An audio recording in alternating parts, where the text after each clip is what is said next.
Salut à tous, très heureux de vous retrouver sur le plateau de Sport Nice sur Nice Azur TV.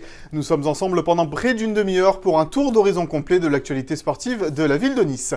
Au sommaire, cette semaine, l'Europétanque, la 12e édition de ce grand rendez-vous de l'été niçois, aura lieu du 20 au 22 juillet prochain. Robert Nardelli, président de l'Europétanque, et son conseiller technique Alain Bidot seront avec nous dans quelques secondes. Le reportage de la semaine nous emmènera sur le sable du Nice Beach Volley Pro, un tournoi qui a eu lieu le week-end dernier. Et puis dans la deuxième partie de ce Sport Nice, nous évoquerons les activités estivales proposées par l'Aigle Nautique, plongée, kayak, apnée, voile. Sylvain Udry de l'Aigle Nautique nous présentera tout ça dans quelques secondes. Enfin, n'oubliez pas en fin d'émission l'agenda de la semaine pour tout savoir des rendez-vous à venir pour les clubs et les sportifs niçois.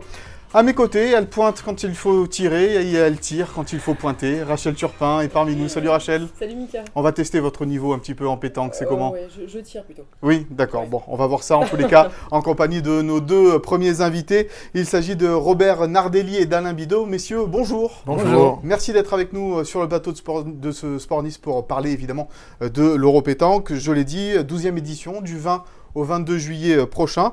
Et une nouvelle fois, cette année, Robert, un plateau exceptionnel. Exceptionnel, donc ils sont tous là, les Quintés, Suchot, Lacroix, Boursicot, enfin tout le gratin de la boule est là avec nous, comme l'an dernier. On espère faire aussi bien, on espère que le temps sera avec nous. En tout cas, merci de nous accueillir chaque année aussi gentiment. Voilà, c'est un plaisir. 512 triplettes, on attend, 128 au niveau du Malatesta, 64 au niveau des féminines. Je pense même qu'on va pousser peut-être à 192 cette année le Malatesta, puisque chaque année on refuse. Voilà, ça s'annonce très très bien. Alors on va détailler dans quelques secondes tout ce joli programme. Alain, conseiller technique donc sur cette Europétanque, en quoi consiste votre rôle finalement ? Mon rôle, c'est avec l'équipe de bénévoles qui entoure le président Nardelli, parce que sans bénévoles, on ne pourrait pas faire grand-chose, ça il faut bien.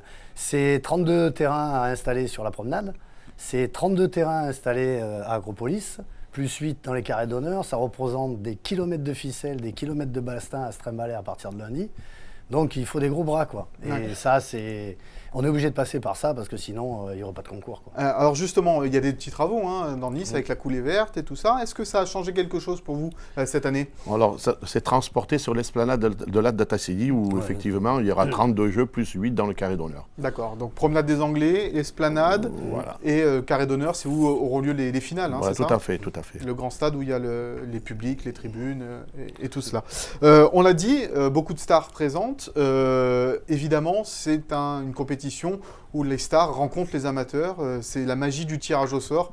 Chaque année, des amateurs, des boulistes du dimanche presque, peuvent jouer contre les champions du monde, Quintet, Suchot, Lacroix, comme vous l'avez dit, Dylan Rocher et leurs amis. C'est la particularité. C'est ça, c'est ce qui fait un petit peu la particularité de ce concours, c'est qu'ils peuvent, à la première partie, comme à la deuxième, ils peuvent tomber sur les meilleurs. Ce sont nos amateurs et ils sont là... Mais ils cherchent même à tomber contre des équipes comme ça, parce que c'est une fois dans la vie qu'on peut jouer contre de boulistes. C'est un formidable souvenir. C'est le seul sport, il faut bien mettre l'accent dessus, le seul sport où on peut rencontrer champion du monde à la première, en prenant pour la première fois sa licence. C'est quand même fabuleux. Et si on prend Fanny, c'est pas grave. Non, ça laisse un bon souvenir. Justement, comme dit Robert, il y a des gens qui viennent spécialement dans ce concours, déjà pour les vacances, et puis pour le site, parce que le site, c'est quand même... C'est fabuleux de jouer sur la promenade des Anglais. Et les gens viennent, ils prennent les vacances pour ça, spécialement pour ça. Et est-ce que justement, M. Nardelli, la triplette Quintet, Suchot et Lacroix sera là encore la Dream Team, on appelle ça la Dream Team dans ce niveau-là, la pétanque. Ce sera l'équipe imbattable comme l'année dernière encore ? Écoutez, pour nous, c'est vraiment le summum. Nous, on espère qu'ils aillent jusqu'au bout, qu'ils soient dans le carré final. Oui, bien sûr, ils sont là pour gagner. L'autre jour, on a eu l'occasion de se rencontrer et puis il disait au cours d'une petite interview sur une radio que dans la vie d'un pétanquier, si on n'a pas gagné l'Europétanque, presque on n'a rien gagné. Et il a dit aujourd'hui, il faut associer, c'est Philippe Quintet qui disait ça. Ça vient de champion du monde. Voilà, c'est Philippe Quintet. Et qui disait en même temps, l'Europétanque, c'est le Roland-Garros de la pétanque. C'est vraiment flatteur pour tout le monde, parce que, comme disait Alain, grâce aux bénévoles, grâce à la ville, à la mise à disposition des terrains, grâce au conseil général qui nous aide dans cette manifestation, on arrive à faire un plateau exceptionnel, quoi.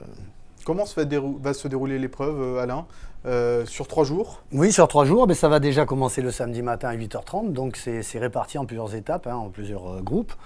Donc voilà, ça va démarrer à 8h30 samedi matin, c'est très bien. D'habitude on démarre à 9h, là on a décalé une petite demi-heure parce qu'il fait chaud, il va faire chaud. Donc comme ça, les gens pourront prendre leur temps. Et c'est bon enfant parce que c'est vraiment un concours qui dure 3 jours, qui est moins fatigant que tous les nationaux qui se passent à l'heure actuelle en France, où c'est sur 2 jours. On finit très tard dans la nuit. Là, en plus de ça, les gens adorent venir à ce concours parce que c'est assez cool.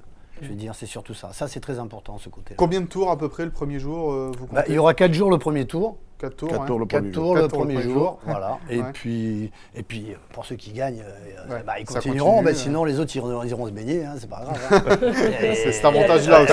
Voilà, c'est Elle vraiment est pas loin. l'avantage de ça. Ouais. Et le dimanche, donc après, on peut dire que c'est plus des joueurs confirmés, des joueurs plus professionnels qui évolueront. Il peut y avoir, étant donné que c'est un tirage intégral, c'est-à-dire Ouais. qu'à chaque tour on tire, donc on peut avoir des grosses parties qui se rencontrent, on peut avoir des petites parties qui se rencontrent, on peut arriver à avoir une surprise dans les derniers carrés, derniers carrés dans les quarts de finale, mais franchement c'est très très très rare à ce niveau-là de passer à travers. Souvenez-vous que l'an dernier, l'équipe de Cantaron, qui se trouve dans la vallée du Paillon, que je salue, parce que je suis dans la vallée du Paillon, a perdu en quart de finale. Voilà, Ouais. c'est un exemple. Ça C'était fait la surprise. Ça a été la surprise. Ouais. Par contre, ce que vous souhaiteriez pas, c'est évidemment une première rencontre dès les premiers tours entre Quintet, Suchot, Lacroix Voilà. et Dylan Rocher. Voilà. Vous préfériez les voir Et- en finale, par C'est exemple. les aléas du Ouais. tirage, donc on espère, mais bon, voilà. Pas de tête de série, quoi, on va dire. Non, mais c'est ça, Ouais. voilà. c'est justement, c'est un peu le tort que fait notre sport. C'est que nous, on a des joueurs de haut niveau qui ont été 12 fois champions du monde, comme Philippe Quintet. Ils partent à la base comme tout le monde. On n'a pas de tête de série comme au tennis, par exemple, par ouais. exemple. Et ça, c'est un petit peu dommage. À l'heure actuelle, la fédération n'est pas trop chaude là-dessus. Ouais, bon. Alors, en tous les cas, ça laisse en tous les cas les surprises possibles et de bons souvenirs à ceux qui se font éliminer comme ça par des champions du monde, Il y évidemment. aura un magnifique tir, puisqu'il y aura du tir de précision. Ouais, Le concours de trophée- tir de précision. Le trophée Stellardo, où il y a donc 8 qualifiés qui sont Quintet, Suchot, Lacroix, le Boursicot, Webel, Dylan Rocher, Farah Ndiaye Ndiaye, et ouais. Sevilla. Sevilla, recordman Voilà. du monde de Voilà. tir de précision avec Ils 67. seront tous là. Il ne faut pas oublier les filles. Eh oui. Il faut pas oublier les filles Ah, qui ben, sont. N'oublions pas. L'équipe de France féminine est là parmi Il nous. y aura 2 équipes de Voilà. France féminines qui, justement, va servir un petit peu de pôle pour les sélections au championnat d'Europe au mois d'octobre. Et je raconte des bêtises, c'est pas le championnat, c'est les garçons le championnat d'Europe au mois d'octobre et les filles, c'est le championnat d'Europe aussi au mois d'octobre, mais c'est à Montauban. Ah, bon, toi. Comment changer Enfin, un petit championnat peu- du monde, excusez-moi. Comment changer l'image de la pétanque? C'est un sport un petit peu, entre guillemets, masculin, macho même parfois. Justement, c'est en organisant comme ça des concours pour les femmes et réservés aux femmes. Tout à fait, oui. Mais pourquoi pas mélanger, Mais il y a tout. finalement? Bah, ça existe. Ça existe. Ça existe, oui. Il y a des concours mixtes. Oui, des mixte. concours mixtes, ouais. Donc, mais les dames, elles aiment bien avoir leur concours propre. C'est vrai. Ah. Elles aiment bien se taquiner Ah, entre ouais, elles. ouais, ouais. Et mais vous savez qu'elles sont plus virulentes que les garçons. hein. Il y en a qui Croyez-moi. souhaitent ne pas Ouais, tomber ouais, contre ouais, parce ouais. qu'elles sont dures. Hein. C'est un défi de défier les hommes. Tout à fait. Mais il y en a qui jouent en masculin plutôt qu'en féminin. On a parlé des femmes, il faut également parler Des des jeunes. jeunes. Des Il y a jeunes. un Tout à fait, concours pour les jeunes. Alors, il y a un concours qui se déroulera sur les terrains de Carras, Mhm. dont je remercie le président de nous avoir mis à disposition son boulodrome. Il va s'occuper en même temps de ce concours, comme chaque année, où tous les jeunes vont se rencontrer. Et les finales se feront dans le carré d'honneur aussi pour les enfants et pour les femmes aussi. Quand on dit jeune, c'est quel âge? C'est, Là, je crois que c'est jusqu'à 11 ans, Voilà, 12 ans, voilà. je crois. hein. Ouais. D'accord, c'est des, Ah, c'est des ouais, gars- c'est ouais, vraiment des ouais, gamins. ouais, tout c'est à ça, fait. ouais. Ouais. On parlait tout à l'heure de Dylan Rocher. C'est vrai que la pétanque profite de sa médiatisation à ce jeune joueur très, très doué. Aujourd'hui, il y a la volonté justement de médiatiser encore plus ce sport-là. Ça, c'est bien une grande question, ça. Ouais. C'est compliqué? C'est compliqué, oui, bien sûr que c'est très, très, très compliqué. Le problème à l'heure actuelle, si vous voulez, c'est qu'on n'a aucun joueur de pétanque, même de haut niveau, qui peut vivre de la pétanque. Mhm. À l'heure actuelle, on ne peut pas embaucher des gens, pourtant il y a des diplômes d'État, mais personne n'embauche un joueur comme ça. Donc, c'est très compliqué. Mais c'est ce qui fait le charme de la pétanque aussi. Je pense que tout à l'heure vous parliez, il faut bien différencier les deux. Il y a le sport loisir qu'il faut qu'il reste à sa base, avec cette convivialité, avec cet échange qui est très populaire, et le haut niveau, que les gens connaissent très peu, parce que la pétanque, c'est vrai que c'est facile. N'importe qui peut faire un carreau quand il n'a jamais joué. Là, il faut bien différencier les deux. Et c'est vrai que ces jeunes qui sont dans le haut niveau, bon, j'espère qu'un jour arriveront à en faire leur métier propre. Et on n'en est pas là encore. On parle de la pétanque comme sport olympique. Il y en a qui militent pour justement que la pétanque devienne sport olympique. Ça serait là la reconnaissance finale, ultime pour vous? Tout à fait. Ouais. Tout à fait. Et qu'est-ce qu'il faudrait faire? Moi, je pense que c'est un sport qui a sa place au niveau olympique. Alors, je vais répondre à votre question parce que je suis bien au fond du sujet. Je suis en étroite collaboration avec Claude Azema, qui est président de la Fédération internationale et qui est au comité olympique. Et à l'heure actuelle, à mon avis, ça sera très, très, très difficile dans la mesure où pour entrer à l'Olympie, c'est-à-dire il faut qu'il y ait un sport qui s'enlève automatiquement. Donc c'est très compliqué. À l'heure actuelle, le golf est rentré, ils ont enlevé je ne sais plus qui, je ne me rappelle plus. Ils veulent enlever la lutte. Voilà, exactement. Ouais. Donc après, faut être clair, c'est un problème d'argent. Faut être clair, il y a des sponsors derrière qui poussent pour que ces sports-là, comme le golf, qui ramène énormément d'argent. Pétanque, bon, c'est bien, c'est populaire, mais financièrement, on est quand même un peu loin quand même. Bon, on peut rêver toujours peut-être. On rêve, rêvons un peu. On espère. En attendant les Jeux Olympiques, il y a l'Europétanque évidemment, du 20 au 22 juillet, vous l'avez dit, sur la promenade des Anglais et puis sur l'esplanade de l'Âtre de Tassigny.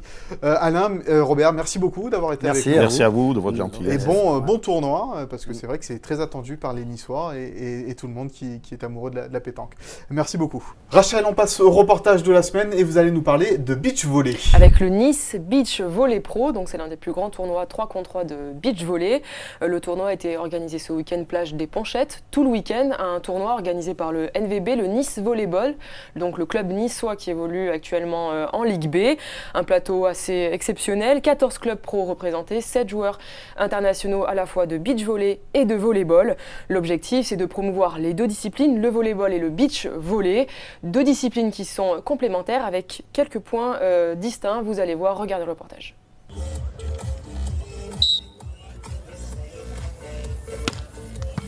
Bien servi pour Julien. Balle perdue pour Julien Schrader, mais points rapidement regagnés par l'ancien passeur du Nice Volleyball. Joueur expérimenté de volley, il délaisse chaque été depuis 7 ans le parquet pour le sable. Un rendez-vous en extérieur incontournable. Ouais, l'été c'est intéressant, ça tient en forme, on voit les copains, c'est sympa, on fait la fête, c'est bonne ambiance quoi. Une ambiance festive et estivale, mais attention à ne pas réduire le beach volley qu'à une activité de plage. Au beach, technique et physique sont de rigueur et les belles combinaisons sont légion. Là.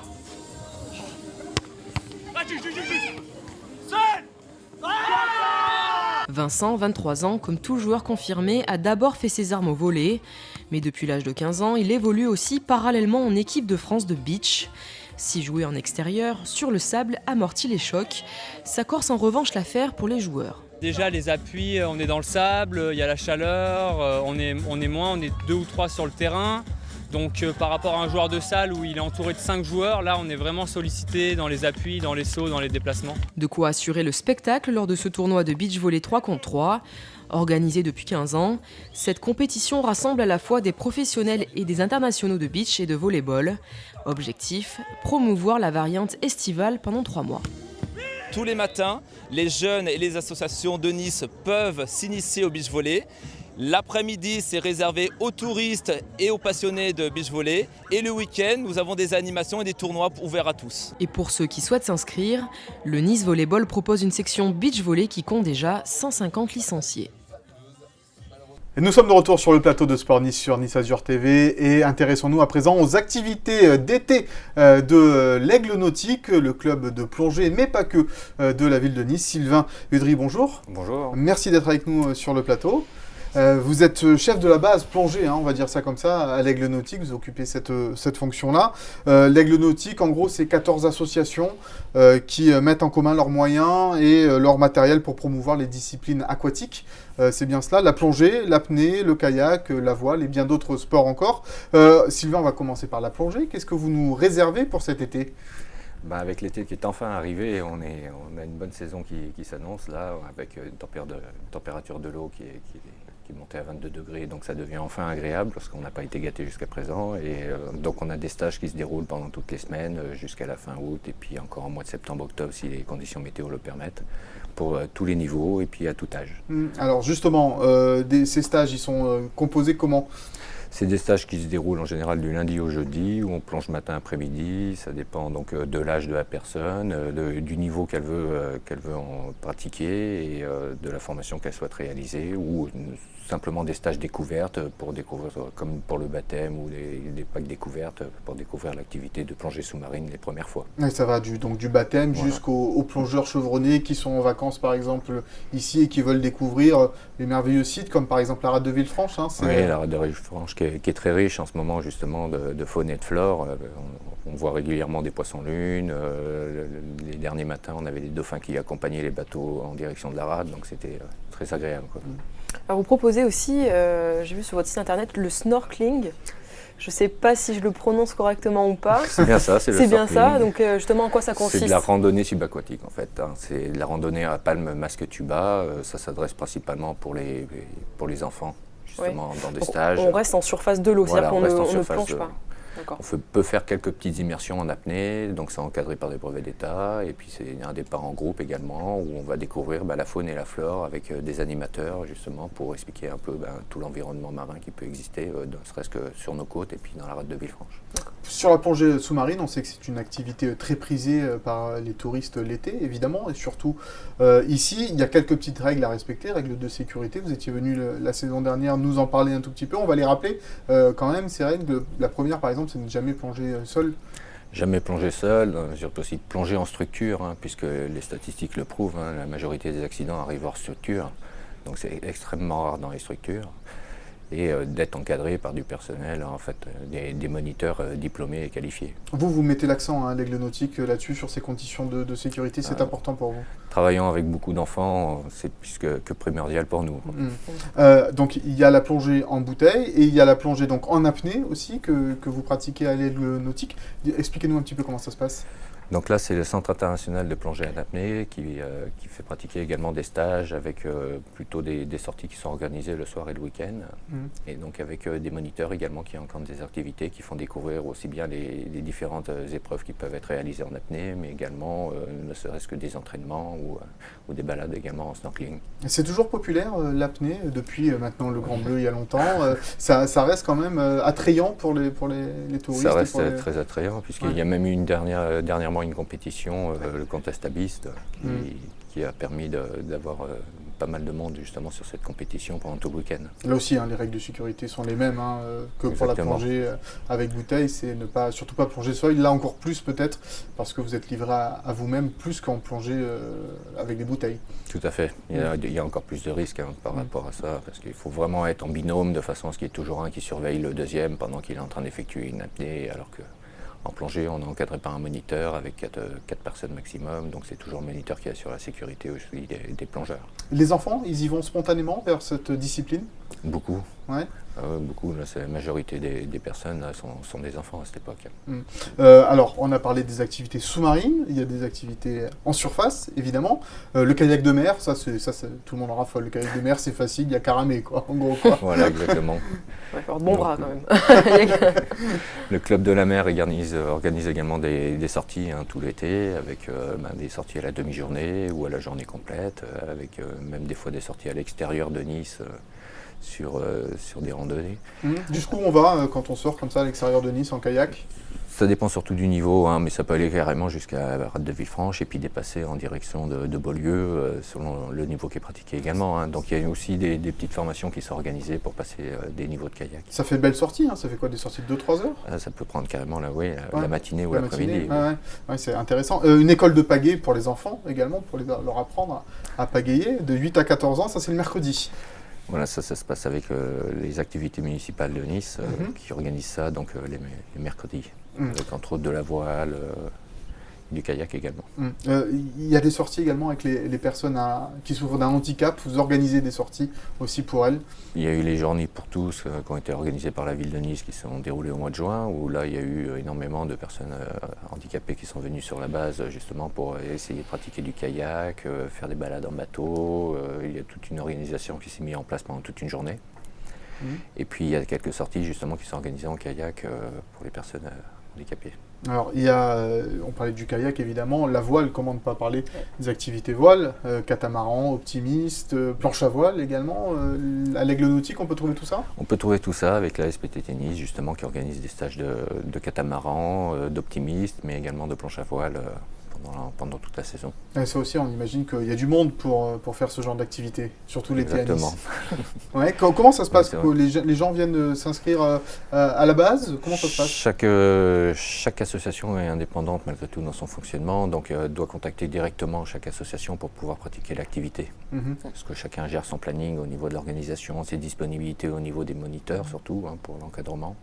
Vous, pour la plongée, par exemple, que les gens viennent sur place? Les gens peuvent venir sur place, nous appeler, contacter par mail. On a tout un tas de... Et puis on a quelqu'un qui peut leur donner déjà les premières informations avant d'enregistrer la réservation. Vous proposez aussi, évidemment, surtout des activités, mais votre objectif, c'est également de sensibiliser aussi sur les problématiques du milieu aquatique. Vous mettez bien l'accent là-dessus, c'est-à-dire qu'on fait du sport, mais aussi il faut faire attention à préserver le milieu dans lequel on évolue. Exactement, parce que au fur et à mesure des années, on voit de plus en plus, on est obligé de faire des journées justement nettoyage des ports, nettoyage des côtes, parce qu'il y a un manque de sensibilisation par rapport aux personnes qui jettent tout et n'importe quoi. Malheureusement, ça diminue pas avec le temps, quoi. Donc régulièrement, on retrouve les sites de plongée même qui sont un peu souillés par les promeneurs qui laissent traîner leurs canettes, qui laissent traîner leurs sacs plastiques, même les bateaux qui balancent facilement à la mer où les choses s'envolent sur les bateaux et puis atterrissent dans l'eau et puis on les récupère pas. Donc régulièrement, chaque sortie malheureusement, on récupère des choses comme ça qui traînent au fond de l'eau ou en surface. C'est vraiment un problème, vous le constatez, vous qui plongez assez régulièrement, l'incivilité finalement des gens comme ça dans l'eau qui se croient tout permis? C'est peut-être pas obligatoirement de l'incivilité, mais c'est une inattention, parce qu'on ne se rend pas compte que les choses peuvent s'envoler, on est au bord de mer, et un courant d'air, et puis après pour aller le récupérer, c'est pas toujours facile. Après c'est sûr qu'il y a des incivilités, mais ça... Les enfants doivent être très sensibles à ce genre de choses. Énormément. Ouais. Par rapport à ça, le centre des découvertes du monde marin, justement, qui est sur la base, eux œuvrent vraiment face à tout ça et sensibilisent énormément par leur stage, justement, en journée et en demi-journée, sur le développement durable, sur la protection de la nature. Ils restent en surface, ils restent autour de la base, comment ça se passe? Ils pratiquent en deux étapes, ils font des stages également en snorkeling, en parallèle avec nous, enfin, qu'on coopte, et puis des stages aussi en plongée, en pack découverte, ce qu'on appelle le pack découverte, où ils ont 4 plongées justement, où ils apprennent déjà un peu à servir les matériels, mais en même temps, c'est vraiment centré sur la sensibilisation du monde marin. Sylvain, on rappelle, juste pour terminer, comment aller se renseigner? On peut passer chez vous à l'Aigle Nautique à la base? À l'Aigle Nautique. Vous êtes où? Allez, dites-nous. Donc à la sortie du port de Nice en direction de Villefranche, 50 boulevard Franck Pilate, et vous avez donc la grande base municipale qui est au bord de l'eau. Bon, eh bien écoutez, si vous êtes intéressé évidemment par toutes les activités proposées par l'Aigle Nautique cet été, rendez-vous sur le boulevard Franck Pilate au port de Nice. Sylvain Udry, merci beaucoup d'avoir été avec nous. Merci de m'avoir reçu. Et puis bonne continuation, merci. Bon été à vous, parce que vous allez avoir besoin de beaucoup de courage, il y a du monde en ce moment à Nice. Rachel, on passe à l'agenda de la semaine. Un petit mot sur l'OGC Nice d'abord. Avec les Aiglons qui sont actuellement en stage à Divonne-les-Bains, ils rentrent le 13 et le premier test, ça sera le 19 juillet face au Raja Casablanca à Casablanca, donc le premier test. Match amical. Premier match amical, exactement. Un mot de rugby avec le Stade niçois. Avec ça s'active, il y a le mercato qui est terminé, mais il y a eu un arrivage massif de joueurs au Stade niçois, 16 arrivées pour 5 départs. Donc ils misent gros là cette année, le Stade niçois. Les postes qui ont été les plus sollicités, le pack et les arrières, 5 recrues chacune. Reprise de l'entraînement pour les rugbyman niçois le 2 août. Avec l'objectif évidemment de remonter en Fédéral 2. On le recevait il n'y a pas si longtemps, on va parler de saut en parachute. Exactement, on avait reçu Michel Gallo, c'était le 17 mai dernier, il nous avait parlé de son opération, à savoir faire sauter 5 enfants soignés à l'hôpital Lanval. Alors il y a eu quelques soucis de météo, il devait sauter par 2 fois ça a été annulé. Et là la mission a enfin été accomplie la semaine dernière, ils ont pu enfin effectuer leur saut à 4000 mètres d'altitude, 50 secondes de chute libre. Donc on a eu un retour de Michel Gallo qui a dit que c'était très bien passé. On voit sur ces images. Ouais, on voit sur ces images actuellement. Et donc voilà, il prévoit de faire d'autres activités d'ici la fin de l'année. Et voilà, on est sur le coup. Merci beaucoup Rachel. On va terminer d'ailleurs sur ces magnifiques images de saut en parachute. C'est la fin de ce Sport Nice. Merci à toutes et à tous de nous avoir suivis. Merci de votre fidélité et à la semaine prochaine.